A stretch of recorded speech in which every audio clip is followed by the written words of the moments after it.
little And burn there. the other one too, the no permissions, right there. Yeah. Look at that thing.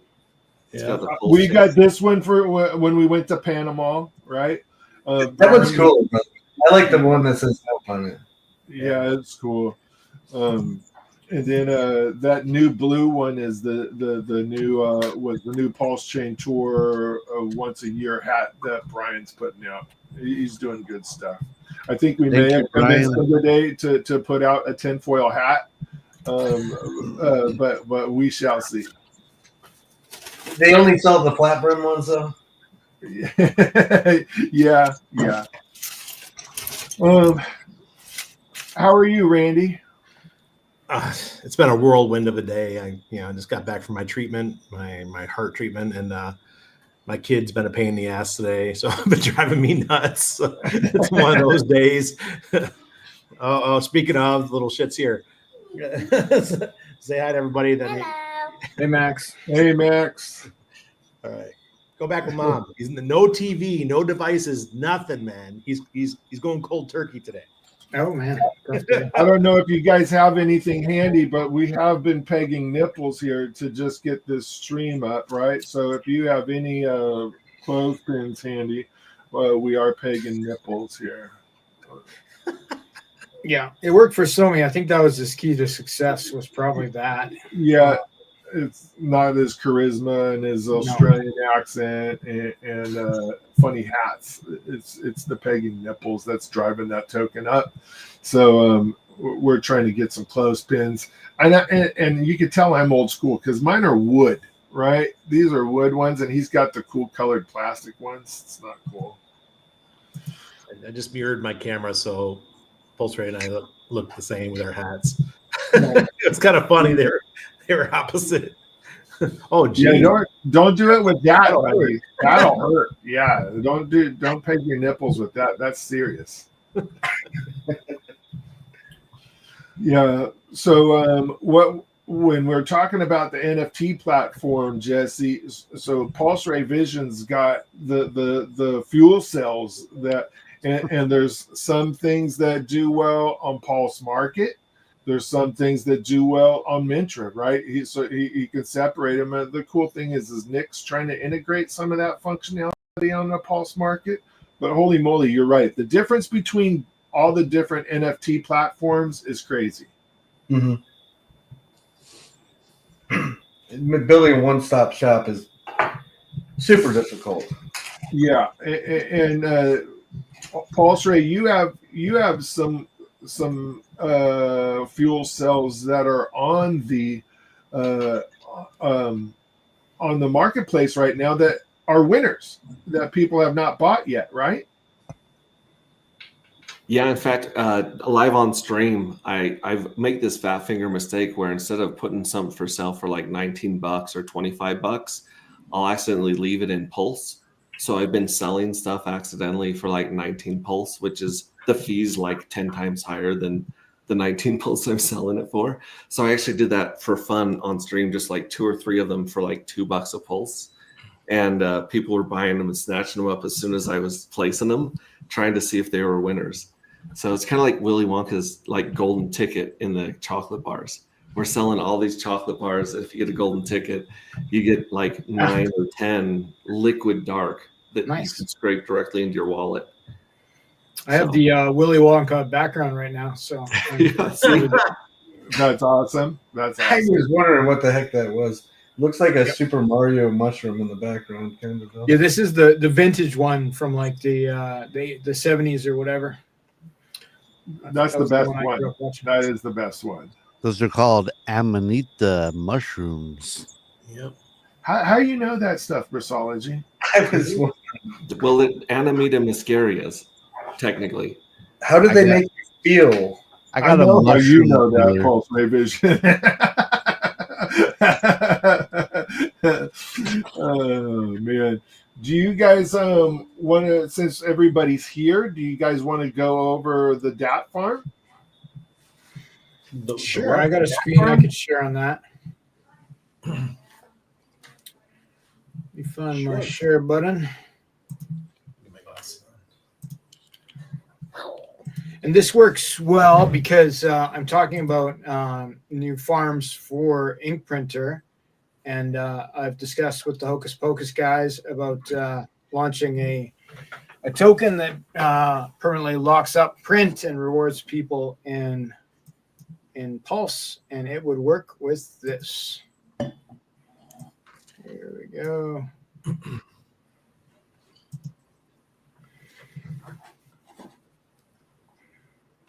I sharing there. Here we go. Okay, so this is on the Hocus Pocus app. So app.hocuspocus.finance, and then this is the Homie Farms that I helped Randy launch with Nick from Hocus Pocus. So it's custom within the greater farms because they show just about every farm in the Pulse chain is on the Farming Wizard app. So this one has the custom DAT reward token. Right, you can see the APRs here are still pretty juicy for something that's been out for a while. 232%. What's our highest APR? I think that's it. I have it sorted by APR right now. So in these pairs, we just lowered the emission rate from 4.4 to 3 2 days ago. So that did lower the APRs. A little bit. Yeah. I remember seeing 400% before, but long term, that could be a good thing. So same as how the Pulse X farms work exactly, right? Like the dashboard for this that you'd lowered that on would be very similar to what Richard's looking at when he lowers the emissions on ink. So not a bad concept long term, even if it reduces APR short term. But all these pairs are contain no permissions oriented tokens, right? So we have obviously the DAT token, but also Fire, etc. Lots of different Solid X, yes. Is also featured. Thank you for the reminder. So I'm getting dinged by people here. Solid X, Dark Token, King Pui, Queen Pui, Axis, SAT. What is SAT short for? Turno. Saturno. There we go. Mike Wills is our other partner, but he he's going through some issues right now, so he's not as active as he was. Fair enough. And then all the good ones. So this is an example of like a custom farm. It works just like Pulse X ink farms. And in fact, some of these are farms where the LP token lives on Pulse X. Other ones, the LP token lives on 9inch.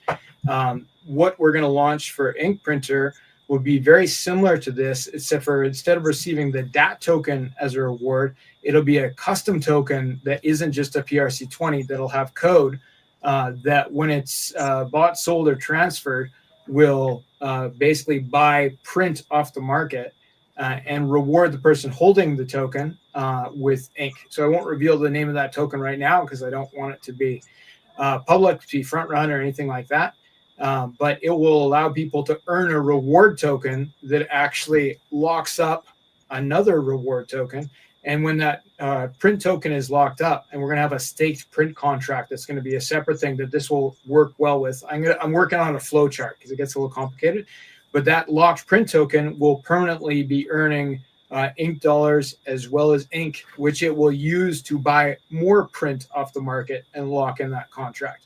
So eventually, the combination of this with the staked print contract that we're working on will likely result in the majority of the print token being permanently locked forever and basically earning to buy itself continuously forever until there's, like almost all the liquidity and almost all the staking pool is owned by this one token that has its function of just buying itself. So I think it's a bullish concept. I think it could be in theory a fix for not only like the concept of liquidity forks, where you have this reward token, so you're going to tend to have a downward chart. If it can fix that, and it could even work for other protocols that have a token that is a reward to incorporate.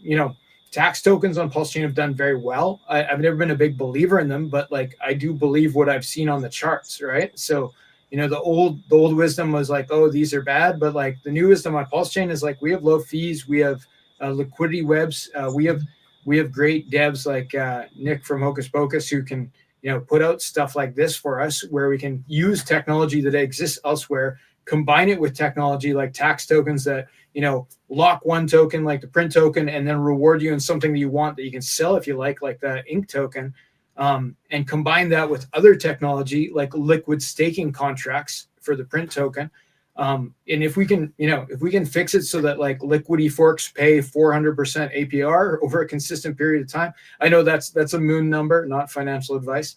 Like, yeah, fix the money, fix the world here, people. So this is the plan. These Liquidity reward tokens, even over on ETH, yeah, they're challenging because they emit out to people. So you're always going to have those people that just collect them and sell them. Of course, you can assume or hope that like, oh, everybody's going to lock it up because this community likes staking. Well, that's not the pattern that's played out. People, it seems like lately, like real quick money grabs or real quick, how fast can I get in and out of this coin and go to the next thing. So, even over on ETH, you saw that too, though. People dump them. And then you get a real. I may or may not have been a part of that on liquid loans, earn, and ink printer. Nobody's watching my wallets or anything, but I probably sold those as soon as they got into my wallet. I watched the charts, right? You guys have seen that. They go freaking through the roof. So you got to sell that day because it gets up to $3-4, right? And then it goes down, down, down, down, down. And once it hits a plateau, which is where it's at now, you're going to start seeing it go up and down, and it's going to trade within a range. That's the smart thing to do on these. And I told everybody in our group, right, for the first 2 days, sell the shit out of that thing. And then once it starts to calm down, start stockpiling them if you feel like it, right? There's almost two plays because you get the people who sell them, right, and make out. Maybe you did real well. But then that leaves some other people who are the few remaining stakers. Like if you look at these protocols, there's like a couple or at most a few hundred stakers, and they have all the rest of the coins, right? Well, besides the liquidity pool. So if Pulse ever does something, if Pulse ever takes off one of these days, then those people are going to be feeling like they're the winners because they're going to be collecting all the yield. Yeah. The time hasn't come yet. Pulsechain still needs to go up, but we'll see how that all plays out. What I think Fast Abdul is doing and being supported by people in this community, right? With this additional token that will help these pools and help the print token itself, is the Liquidity forks need to get away from that first initial freaking bunch of group of depositors, right? And then you get this wallet, like on liquid loans, it hit like 1,200 wallets, right? And it goes through the roof, and then it goes down from there. It never goes back up to that level, right? And it just goes down, down, down, down, down, down, down. And right now, liquid loans is sitting at like 300 wallets, with its 300 vaults. Something out there, whether we're going to see a Fast Abdul solution, I want to see another bump and people going in and putting money, right? I want to see another boost in vaults. And if you get that from Fast Abdul's solution, that's some secret sauce. Oh yeah. So two things. If Pulse can ever do something, I think you'll see these protocols get some more usage, the vault numbers increase. But also I do like Fast Abdul's idea. Give another use case to it.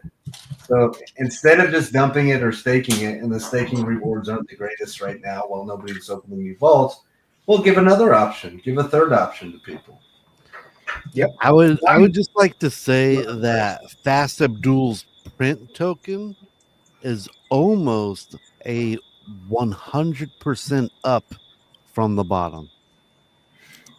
About there. That's a good call. We're keeping our fingers crossed. I haven't claimed for a while, so it's changed my habits, right? My buy sell patterns. So when Fast put that out, I've been keeping from hitting the claim and sell button. And it's even been going up, right? Just since the announcement, without the actual reality of these things existing. And I plan for them to exist, but I think people should be skeptical when people announce like, oh, we're going to make this thing, until you see it. Like maybe don't make a decision. But I think people are looking a little closer at the math on this and at the emissions and how much you can get right now versus how much you'll be able to get later. Because the truth is that the vast, like a large portion of the print tokens come out in the first year, and you may have trouble getting that portion in the second year. There's 2 farming contracts, one print to ink and one with the ink dollar to die, which is obviously very safe pair. The ink dollar to die is paying almost 30%, 29 and change right now.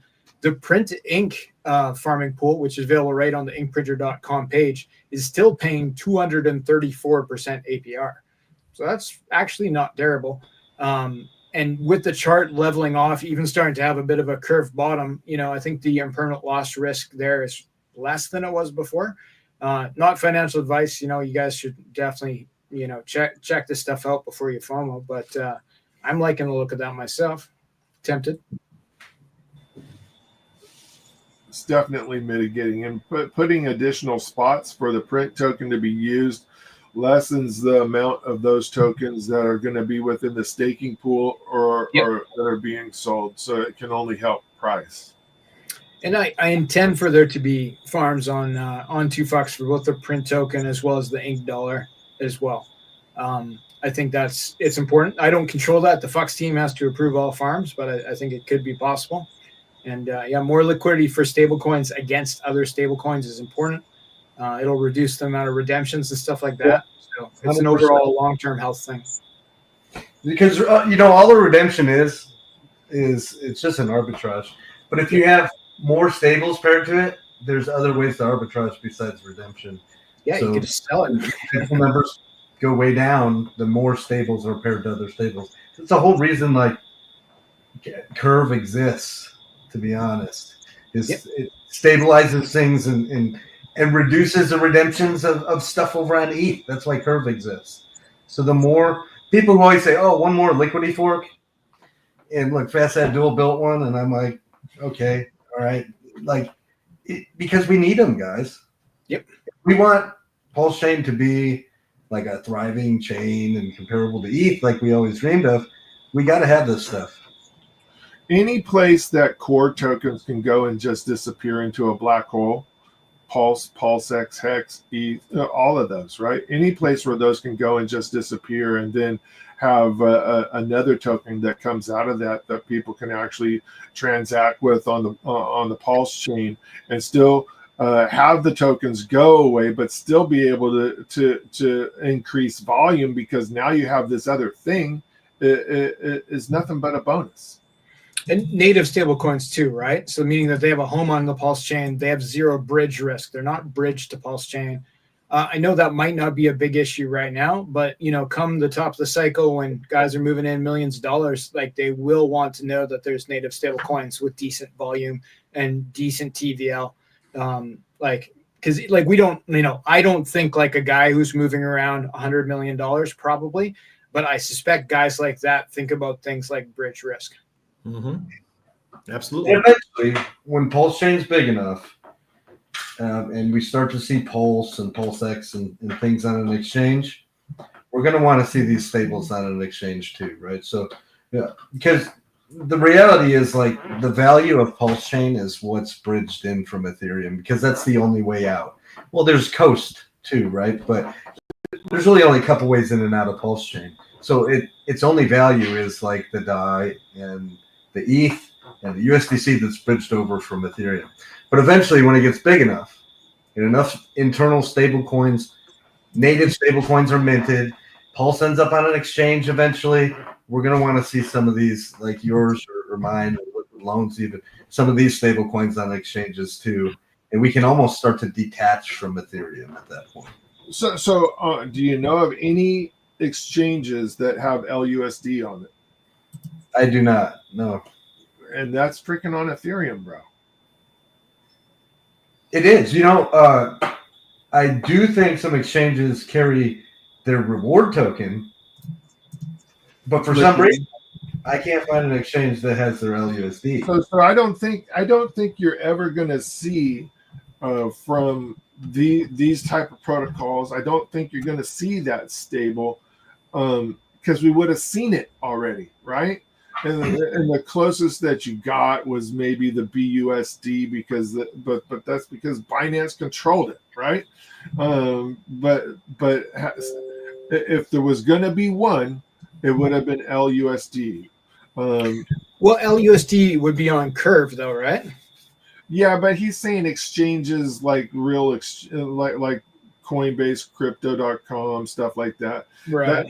That would be the token.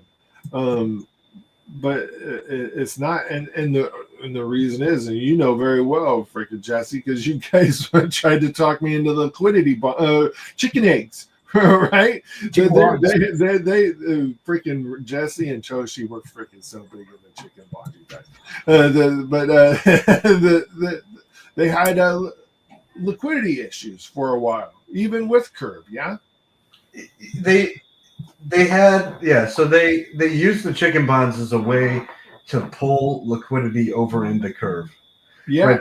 They found, and I think you'll actually see this similar things on Pulse, not chicken bonds, but what you'll see is there's really not a lot of people that liquidity provide. Like either people don't know how to do it or they don't understand that it's limited risk. When you pair two stables and you throw them in a protocol like Flux, for example, there's such limited risk with two stable coins paired together. You just sit back and you earn the fees from people, right? It's actually a really good play.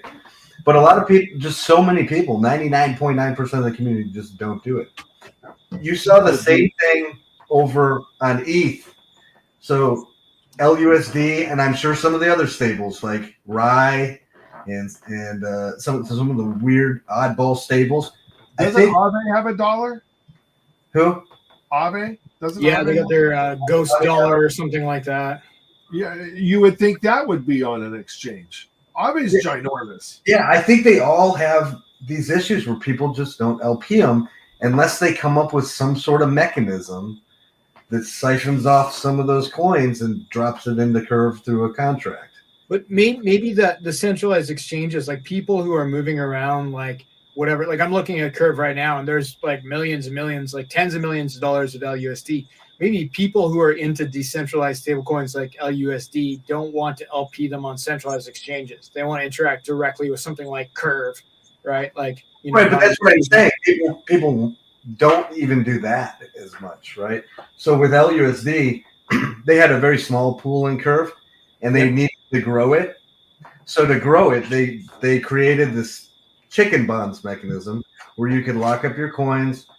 It would pay you a yield, and then it would basically take your coins and put it in the Curve for you.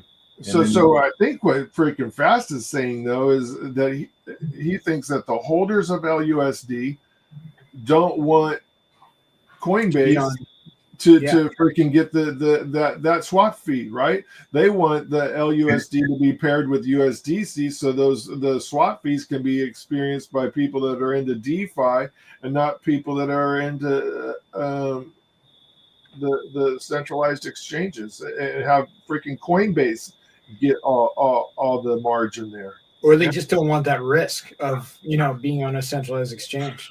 Yeah. Well, then it's still the same conundrum. We're limited. Even the ETH guys, they're all completely limited to the stable coins that are brought in from Circle, right? Or the fiat dollars that are buying the ETH, you know, on the exchange. Everything until you see these decentralized stable coins on an exchange, like we're all just limited to the institutional ones. Now somehow DAI made it on exchanges. And you've seen how complex and quite confusing DAI is. Yeah, it's insane. How did they make it on exchanges? Randy, do you want to talk a little bit about? I kind of teased that I was going to play the video. Do you want to talk a little bit about the game after I play this video? Sure.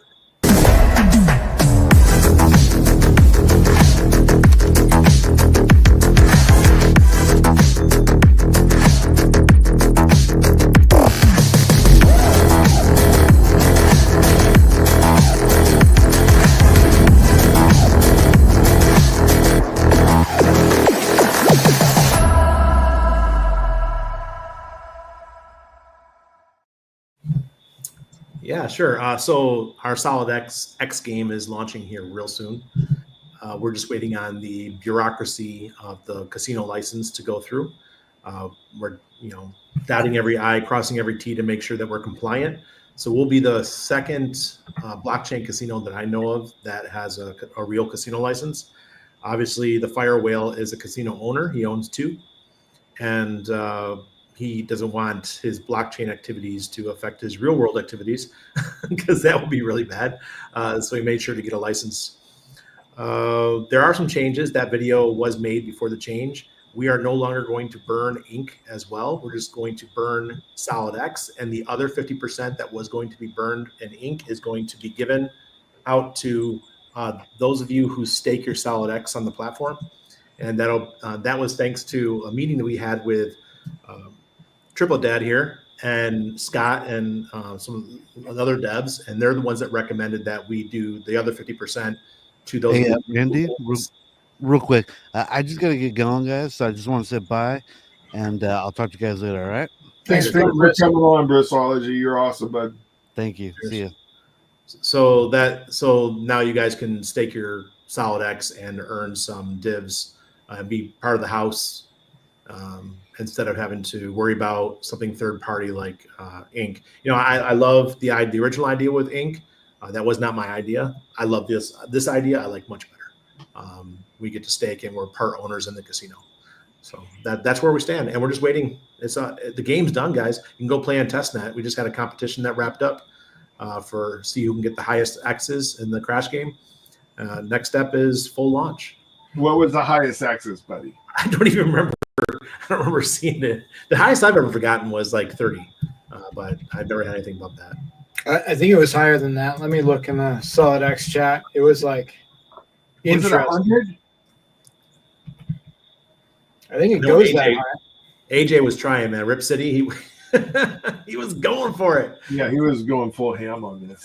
This is just testnet we're talking about, right? Not real money. Okay, so the winner was 87.65 X's. Wow. Dang, that's pretty damn good. Yep. That's pretty Not good. promoting gambling, but that's an interesting number. I am promoting gambling.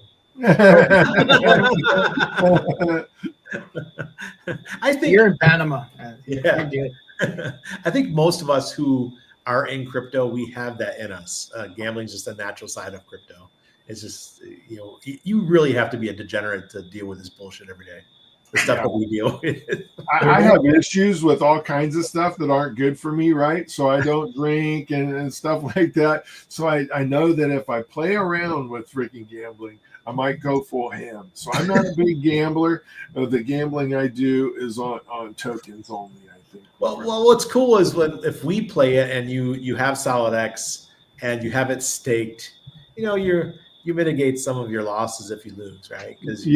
I'll be happy to be the owner of a casino and also provide a random number, right?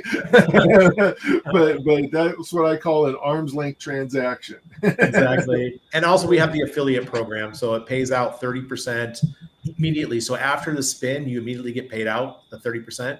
And then if you have, you can sign up affiliates, then they pay 5%. So that's a great way to make money as well. So if you have communities that you can reach out to, we're launching on Base and Pulsechain at the same time.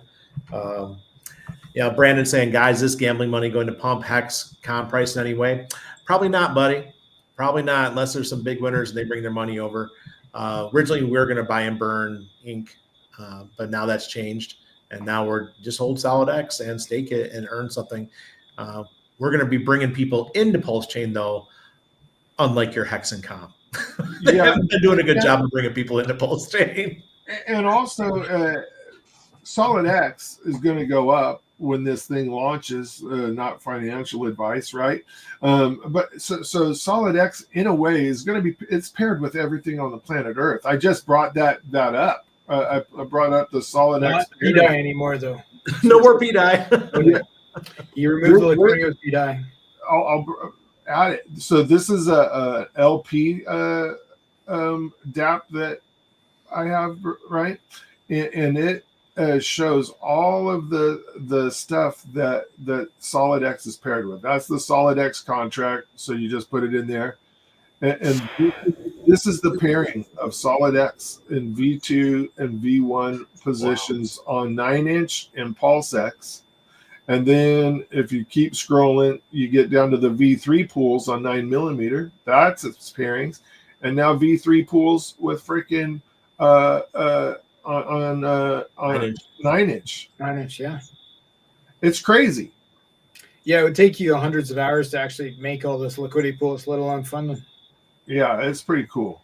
But that liquidity web thing on the Pulsechain, we've seen how it's good, both good and bad, right? So with the PDI thing, it was bad, but like, you know, being paired against a token that goes up is good, right? Like with the print token, there was a bunch of liquidity added at the ink bottom versus print, and that was a good thing. It it resulted in a 20% pump in the price when ink went up, right? So I think, SolidX can definitely win with that strategy, and other people can win pairing against a token that's going to go up. So if this casino game effectively buys and burns SolidX, and you have tokens paired against that, if it works, it would probably pull up another token too. But no more PDI, please. Yeah, please. I'm hurting right now. I'm looking at my wallet on Debank and it's saying $30. My God, it's painful. $30. Oh shit! Rough. That was rough. I speculated this morning that people unable to see their values of their portfolios, is that actually going to help? Because people are going to just be like, shoot, I don't even know how much I'm worth. So they're not even going to bother trying to sell anymore. It's possible. It didn't seem to affect prices. It's affecting my behavior as a freaking a staker, what have you, right? Because I'm used to waking up and seeing where I'm at from a global basis, right? How much on all chains do I have hanging out? And I can't do that anymore. So it is affecting my planning 100%. Yeah. Buy a big calculator and stick it next to your computer. Yeah. Add a paper. So what's the consensus? I missed the first part of the show. What did you guys come down to? What wallet do you recommend? I know there's Internet Money, there's OKC or OKX. So what we actually came consensus of was that I think the Fux team, right, the PH ecosystem, Fatty, has the high ground on this, right? Because they've done a ton of work, and they have. Let's see. Theirs covers the most overall stuff, like to replace Debank, not necessarily the wallet part, because it's not a wallet at all, but to replace Debank. So if you take a look at this, you guys, right? Since you missed this, this is Firewell's wallet, right, on Fatty, and it has almost all the stuff that Debank has. He's got the Fux, Fame, and Fiat in here. This is the thing that Debank never had, was hex stakes. True. So he's got hex stakes and HSIs and liquid loans. So the things he's missing is the hocus pocus, the 9-inch, the 9mm. There's some low hanging fruit there, but if you take a look, if you think about it, all the LPs that he has in place on Pulsex are on this DApp. So if you combine this with maybe the hocus pocus and click the my positions, right, you might have the whole thing sorted, except for it just not on a single pane of glass, right? Okay, fair enough. I can deal with that. That's the best solution that we came up with as of right now. Is a Fatty hocus pocus combo or a Fatty hex scout combo or what? There was a bunch of combos out there. A lot of those suggestions came from within the No Permissions group rooms, right? So we started just bringing up all of the different dApps that people were talking about there. We went to Pulsefolio. We went to a bunch of them. Okay. So I saw someone mention GoPulse too. Did you? Yeah, GoPulse. We went to GoPulse. Okay, cool. And again, It seems like the V1, V2 liquidity positions are easy to put on screen.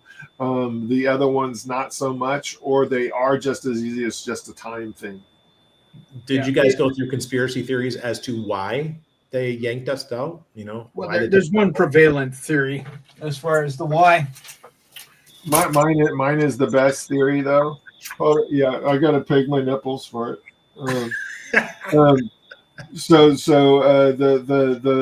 main my theory is that when everybody started complaining about PDI, basically every time that we posted a wallet or a Debank a Debank wallet, right, and we've had that in all of our tweets. You're basically CCing Rabby and Debank on everything that you're freaking doing. Every freaking negative thing that we could come up with. This guy's a scammer. He's bleeding our chain. He's exited $30 million. He blah, blah, blah, blah, blah. Every time we did that, we put a Debank freaking link inside that, they were really aware of what was going on in our chain. Because like Fast Abdul said, they still have duck chain on their wallet. I saw that. I'm like, what the hell? Yeah, duck chain. If I could find a bridge to duck chain, maybe I'll just go to duck chain. All right, Fast, let it out, man. No, I think the main thing is, yeah, that it's the PDI conspiracy is what likely, with the timing, led to Rabby delisting. There, like we did talk about that, there are actual financial concerns, right? Like if they weren't making enough money on Pulsechain, possibly because there's a lack of a centralized exchange that they could use to allow people to pay with a credit card and then sell them Pulse, right, where they can make some fees that way. So like it could be straight financial, which is, you know, like it's possible, but I feel like the timing with PDI, especially because like it was only like a month ago they were talking about that they're opening up a bridge to Pulsechain or, you know, some sort of direct path via the wallet, right? So to pivot from that to we're not doing anything, like we didn't have a centralized exchange a month ago either. So like this seems like the prevailing thing. So it's completely artificial and probably temporary. Maybe they relist us once we stop talking about this, which I think is maybe the next step. I'm considering a mute those 5 letters on my Twitter, and maybe I'll encourage other people to do it. And maybe after a month of enough people who believe in the right things doing that, maybe it just will go away by itself without attention. It might be that time.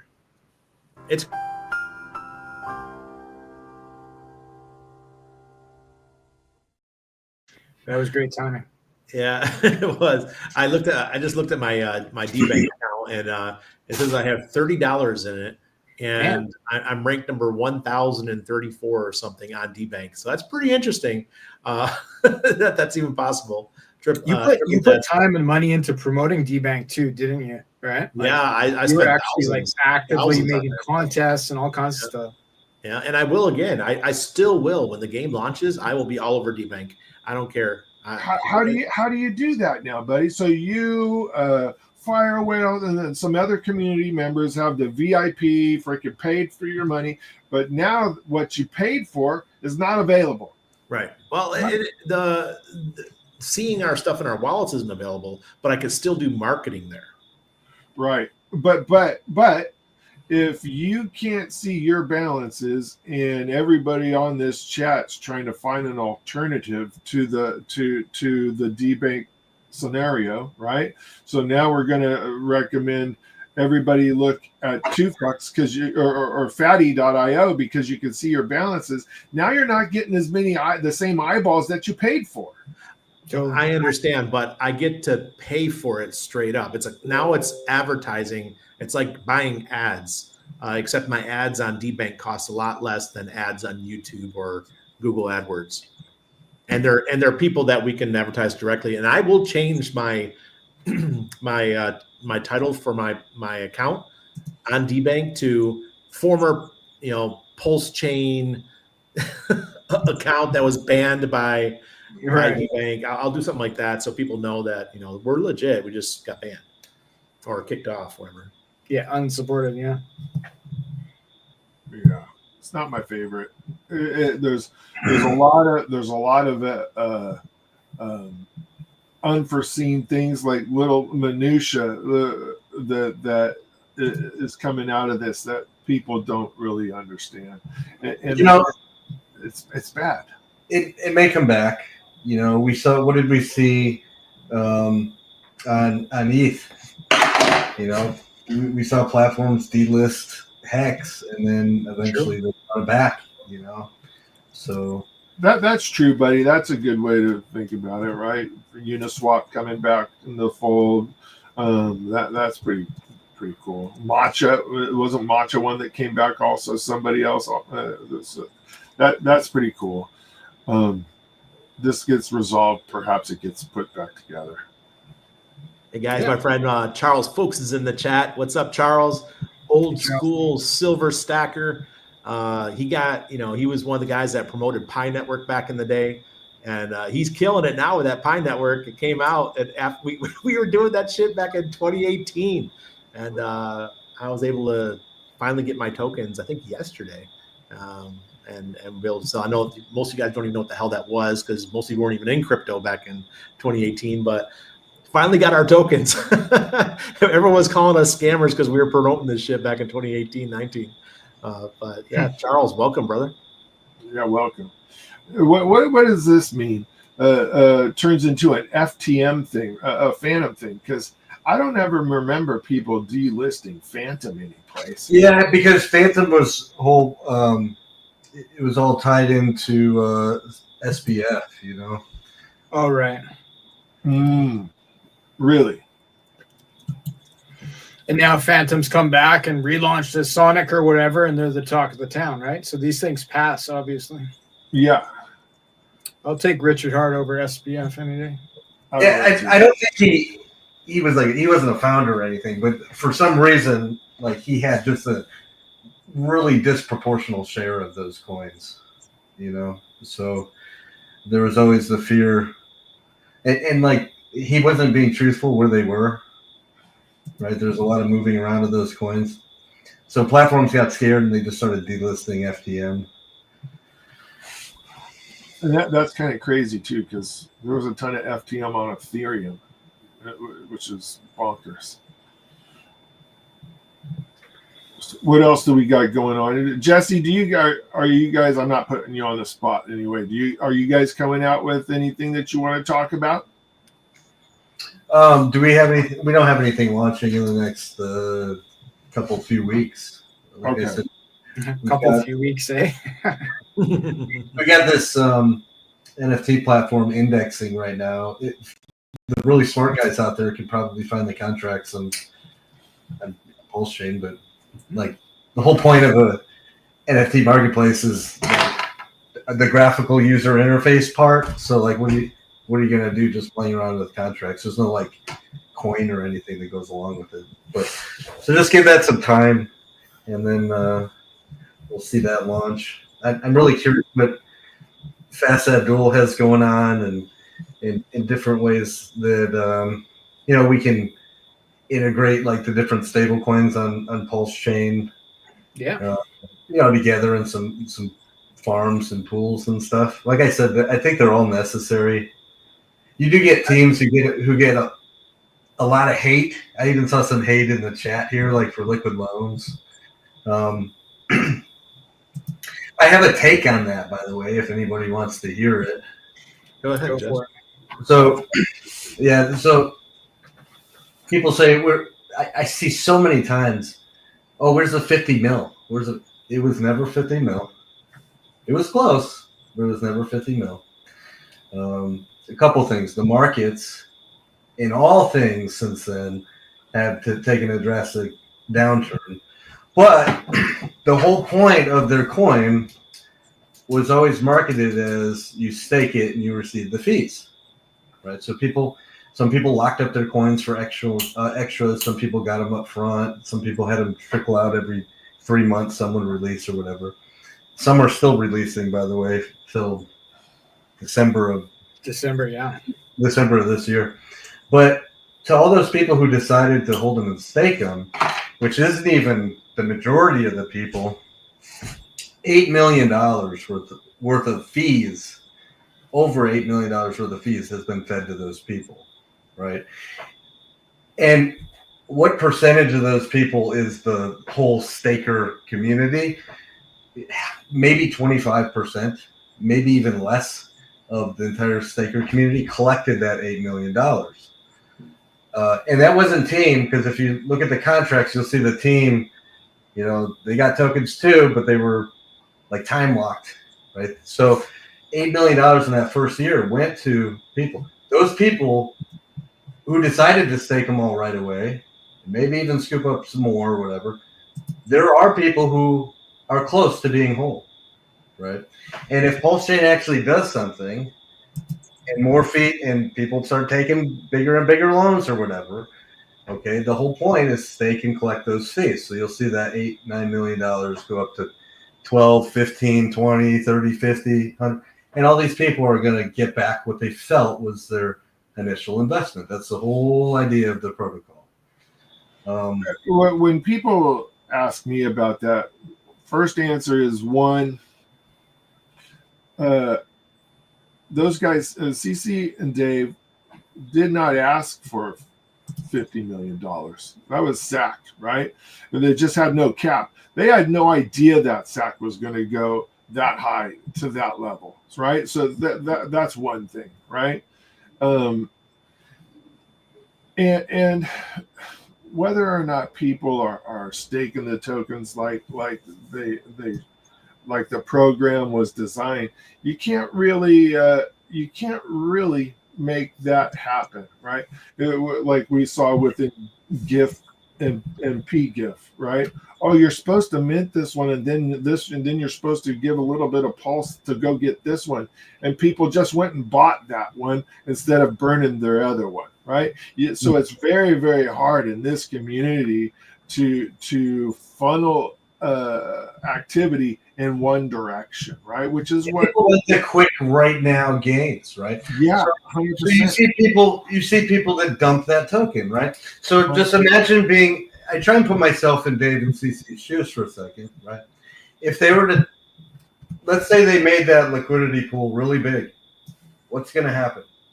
They're taking money that the community sacrificed, and they're giving it all to the dumpers. Just giving away that free money to the dumpers. The price will still go down, by the way. Even with the thicker liquidity pools, the price will continue to dump, maybe even faster, because you'll see more people racing to get some of that thicker liquidity, selling bigger and bigger chunks. And then you'll have the stakers that are sitting back who have already collected that $8 million of fees. And they're going, what the heck? The price is still down. I was hoping to collect these fees and eventually maybe sell a little bit later. So it's like you're damned if you do, damned if you don't. Right? Now, I will say they have 5 million some stable coins out there. They're stable. They're sitting at $1. There's over $10 million worth of pulse backing it. Right? The collateral level is really healthy. It's at 200 some percent. Users over there are very diehard, and they're believers, and they're using the system the way it's supposed to be used. And price is down like it is in everything else, but it's I don't think you can get mad because the SAC wasn't capped and like people decided to throw money. But people did get mad. Like this is it's about money. It's emotional. I think for like these guys to have a redemption arc, not morally necessarily, but in reality, it's going to depend on what they do next, right? Right. We know they just launched the Fetch Oracle, right? It's like the first live decentralized Oracle on Pulsechain, and that they're bullish on there being more oracles. Like Stu's working on one with It's Seven. not easy, by the way. Building a Fetch Oracle is probably the hardest thing to have ever been built on Pulsechain. There is nothing more complicated. You could argue with that. I think so. $2 is pretty insane. But I believe you that the Oracle is probably way more complicated than Liquid Loans itself by magnitude. Oh yeah, by magnitudes, yeah. Yeah. They built that. Yeah, there's value delivered there. There's some free services they launched. Now you could say they're free, But is it like, would they have built those if they didn't have that stack? And is there going to be more coming out in the future? Probably, right? I don't think those guys are just going to disappear into the sunset. They are still around. They're still reachable. Yep. He does come on stream. I'd like to see CC on stream a little more often and mingling his way through the community. But they've been busy, right? So hopefully we'll see some more of those guys and they can give their own perspective. And just to make it clear, I'm not Liquid Loans. I was never the founder and I never saw any of that, by the way. But I am a believer in all of these liquidity forks. I was the first guy to go around and tell everyone how these things work because I believe in them so strongly, right? So also on that, right? If you were involved in a magic carpet ride sacrifice, you were ahead of the game right from the very get-go, because it didn't matter if you put in $5 or $1 million, because that was the range of our sacrifice. We had somebody drop $1 million, right? So we were 1/5 of that sacrifice. And on day one, you had a 2.4 something freaking multiplier. You were ahead of the game big time. You could have freaking sold, got a moon bag that was completely paid for, and got your money back the day of launch 100%. You could have done that. And I know things that you need to not necessarily watch out for, but just be aware of is our second largest wallet. Our first largest wallet was day one token distribution. Our second largest wallet is 24-month token distribution. So that is coming up this December. And so a lot of loan tokens are coming out, and those have the multiplier on them, which is freaking crazy, right? Yeah. So that multiplier is there's going to be quite a few tokens coming out sometime in December. Yeah. The reality with any sacrifice, I think, is you're left with like this deficit.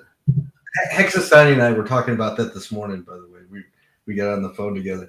So like, let's pretend Richard didn't have a sack that pulled in $2 billion, right? Let's say he just launched the chain and said, oh, by the way, there's liquidity in the liquidity pools. If you want my coin, go buy it. Right. And people could have piled into those liquidity pools and purchased the coin, and he still could have got 2 billion. Well, maybe not 2 billion. He still could have got a couple few hundred million by being the liquidity provider, and he could have withdrawn some liquidity here and there along the way. And we actually might have had a better outcome, right? Because you would start at a certain price, and nobody would have any coins, and everyone would have to FOMO in and buy them if they wanted them. Instead, we started with a deficit where we give the guy money and then we get these coins and we want that money back, right? So then you get a ton of people in the community who dump them and the price only goes down, right? So is a better option to start with a deficit? I think we've proven like that doesn't work out too well. Like, it doesn't matter what team you are. That doesn't work out too well. And this was all community owned too. All of those freaking tokens were community owned. So we didn't even have the same situation where Liquidity was sending tokens to the VCs that paid for that build initially, right? Those guys were permadumpers also. So we didn't even have to have that in this whole scenario. Yeah, but climbing out of a deficit. Look, Pulsechain has a $2 billion deficit. Maybe Liquid Loans, you could argue, has a $40-some million deficit. There's a big gap there, by the way. Which one has a greater impact? Okay, I'm not saying, point the finger at Richard or anything. I'm just saying, if you're gonna call out Liquid Loans and say those guys have transgressions and they're the bad guys, you also have to look at the chain as a whole and say, well, wait a minute.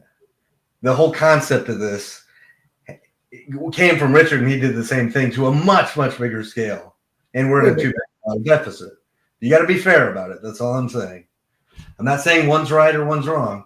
You just got to be Well, fair. I think in Richard's case as well, the question becomes, what does he do next? Like that. Right. That's what will tell the tale there too, right? Like we can also like no expectations. I understand everything. I know. I should have zero expectations of my sacrifice, but we can see the giant, OA sack bags, and you wonder what's going to happen with that. I think people have that same thought with liquid loans. It's like, obviously much smaller amount, but you kind of have a feel for it. And you can see that, or at least understand that something's there, and you wonder what's going to happen with that. Yeah. You also need to look at the fact that Richard was probably hamstrings in vital freaking times where he would have wanted to take some action this past 2 years. Yeah, there was times when whether it was at a bottom or a false bottom, whatever, right, where he could have done some pretty great things, but probably couldn't because he might have been advised not to. And Corey, welcome, buddy. We will be going out with one of your songs, bud, just to let you know. And one other thing, you do have teams like Fast Abdul's team. You got the PH team. You got, my team, your team, Triple That. You do have these teams who, instead of just launching one thing, they just keep launching things over and over. And at some point, it's like, wow, these teams are delivering. They're giving free things to the community. It's like whatever sacks anybody had a long time ago, those are long over. More free stuff. But those were the start for some of these teams, right? And we can say that for liquid loans too. Like they gave Fetch, like that was never promised or even talked about early on. So, but yeah, you can tell who's showing up for work. That's for sure. Yeah, like by actual on the blockchain as well as on the screen. That's true. There's nobody that streams that. Actually, you know what? When Liquid Loans was getting ready to launch, I think Jesse might have been on more streams than you, Fast Abdul. Well, at the time, he certainly was. Yeah. I'm just comparing now and then, right? You guys have the same freaking modus operandi. You guys were on every stream that ever streamed. When you guys were launching stuff. Well, it was like the first thing that wasn't Richard's, and it happened to be something that I still feel is very important to the chain. Collateralizing Pulse and making a native stablecoin against it. Like it is and was a really big deal. Not everything you can't always predict what the future holds, right? Nope. Did everything goes perfectly smoothly? Absolutely not.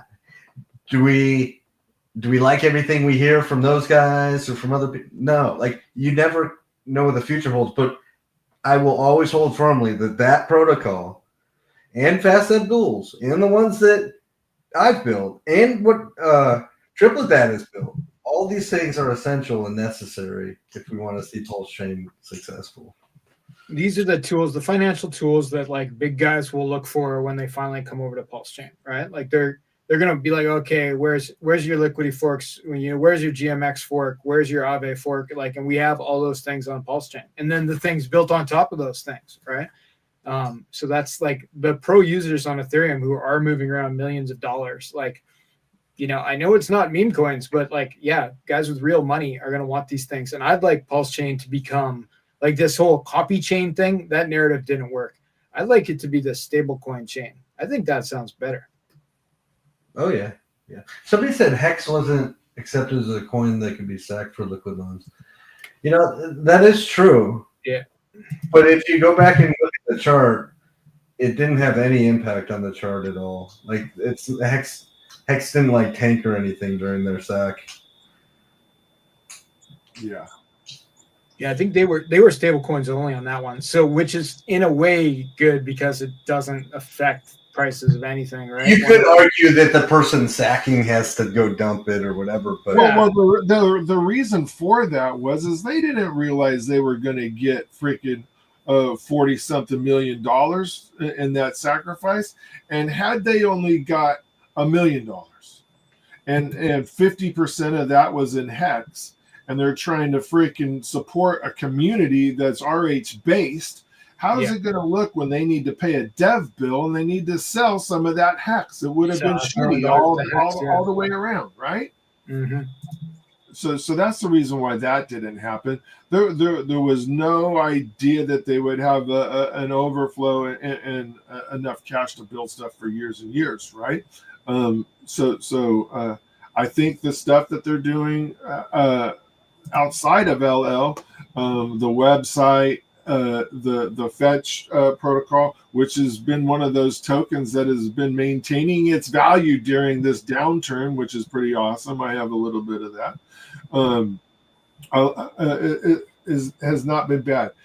The only thing that I could say negatively about the whole LL team is I wish they worked a little bit faster, but I'm not their boss, right? You know, they are very slow and very methodical. Freaking super slow, bro. They're super slow. And you can't, I mean, bigger companies always move slower, right? Like if Fast Abdul decides he wants to pivot from a P-dye printer to an ink printer, he did that in a week's time, and now it's out, right? Yeah. That's not something that would ever happen with the LL team. Yeah, it might take months over there. And I would like to see CC and camera a little bit more. Not that I want to see his face, although he does kind of look like David Hasselhoff a little bit. But you know, it'd be nice to hear his perspective on all these things, Pulsechain, from time to time. Because, look, they're still the biggest thing. Even with all the hate they get, they're still the biggest thing on Pulsechain besides the Richard Hardcores. So they lock up the most pulse, like the TVL. If you look on what's it called, DeFi Llama, and you look at the list of like protocol TVLs on Pulsechain, I think they're just under PulseX. Yeah. So hopefully we start hearing from him a little bit more. In fact, I pinged him a few weeks ago saying I think that's what the community needs. So Hey, we'll see what happens. We're going to do this every week because you could come on, Triplet Dad? I spoke with CC and Dave the other day. Had a call with them. They're doing pretty good. What's up in gold? Jay Gold, what are you doing, bud? This has been a pretty good stream, you guys. We've I've seen over 1,500 and something views. I don't know if we want to keep going. We're at the 3-hour mark now of a show that was supposed to be an hour and a half or so. Definitely put my cigar out about over an hour ago. So what do you think about wrapping it up? Sure, we could wrap it up. We covered all the good stuff. We'll have to get some more, find some more scandals for next week. Yeah. There will be plenty. This is Pulsechain, baby. Indeed. Scandal chain. Yeah. So I'm going to take off my pin nipples for, my peg nipples. Yeah, it's that time. Yeah, it's time to get serious. Anything that you want to close with, Jess? No, y'all know where to find us. I didn't really shill it all today. But you could have, buddy. I gave you Apple. If you want to shill anything, shill it. PowerCity.io. I mean, we have I'm starting to run out of fingers, all the protocols we've launched. Yeah. So check it out. We've got all sorts of DeFi tools, and we've even got a multi-sig safe and an aggregator that helps you get across various blockchains. We've got all sorts of stuff. People just need to check it out. Cool, buddy. How about you, Fast? You can find me everywhere on Twitter under at FastAbdul, as displayed on the screen, via 2fox.io that I launched with Yellowcake, and via Ink Printer, that's incprinter.com. Links to Telegram, etc. there. I will never DM you. If you get a message from Fast Abdul asking you for your seed phrase, for money, for anything, it's not me. Thank you. All right. And Triplet Dad with Magic Carpet Ride. Take a look at our OTC 0x Bistro. It's pretty awesome. When some new stake pools come about, take a look at Steakhouse. Those things are going pretty well. And if you have any chance to pick up a little bit of Magic MCR 369 token and stake that in Buffet, all of the dApps that we've been building are feeding that with different types of coins every day. So that's about it. And from the Note community, because that's what Fast Abdul and I represent a bit here, right? Take a look at those Hocus Pocus pools for the DAT token. They're awesome. And maybe give us a look. So we appreciate everybody who came in to watch this stream. Almost 1,600 views right now. But we appreciate you much. So with that, let's go. We've got two options. We've got stake money. We've got my favorite is Welcome to Crypto is my favorite one. You want to do that one? I'm not sure I remember either of them. So yeah, your choice. All right, we're gonna go. We're gonna go out with "Welcome to Crypto" from Corey the Investor. Cool. We'll end with some Hex music where this whole journey started. So I appreciate everybody, and we'll see you. If not next week, the week after, I might go riding and maybe Fast Abdul holds down the fort while I'm gone. So. We got to go riding together sometime. I'm going to Arizona, and I might stop at Pulse Ray Vision's house. All right. Cool. All right. Cool. All right, buddy. Thank you, everybody, for joining. Appreciate you. Peace.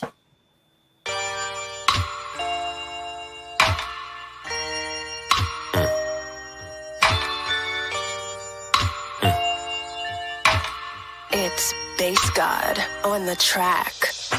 Welcome to crypto. We out here getting figures. Stop gambling and trading stocks. They're financial killers. But see, with every upside there's a slide. An embodiment of crypto is Hex. We got a winner. My name is Corey, an investor, and I'm winning. A Hexagon for life. I just retired, now I'm chilling. But see, I took an early L. Friends thought I couldn't tell if Hex was some magic money, and I was under a spell. But I tell, cause my research, it didn't fail. I invested in Hex, then became a whale. I'm making waves now. I tell you there's a way how to stake it, then forget it, and chill in Dubai or Cape Town. But after the highs, there's always a drought. And that's when the scammers, the FUD, and the wolves are out. I'm trying to educate just to mentally stimulate people who felt like me, like I'm always missing my break. That's why I wait, man, I sit back, observe the bait. A piece of cake when the finished product's on the plate. So don't wait, go to hex.com, mate. Cause Hexagons rep from the US to the Aussie state, which means we down under, I mean we underground. I see you haven't heard of us, millionaires all around. You heard of Bitcoin, Ethereum, and blockchain though? Well, Hex is simply better code, Crypto 2.0. Welcome to crypto, we out here making figures. Stop gambling and trading stocks, they're financial killers. But see, with every upside there's a slide. An embodiment of crypto is Hex, we got a winner. So, back to the story, investors, they see the glory within Hex. Through a DEX is verified, we don't need a Maury, which means no middleman. No man to tell a story, stories told. It's on the blockchain, just a few years old. But this about the money, and money rules the world in politics. And if it's in the wrong hands, your baby girl, we're here to make a change. My mind's on future gains, we change the conversation, but the money made is insane. Are you a Hexagon or not? Does Hex always make new highs? The truth. Where all the haters at, shaking in they boots, while we show up to these conferences in $10,000 suits. That's something light, we ain't talking about the drinks of flight. Hexagons shine like you stargazing to the night. That's something light. Hexagons shine like you stargazing to the night. Welcome to crypto, we out here getting figures. Stop gambling and trading stocks, they're financial killers. But see, with every upside there's a slide. An embodiment of crypto is Hex, we got a winner.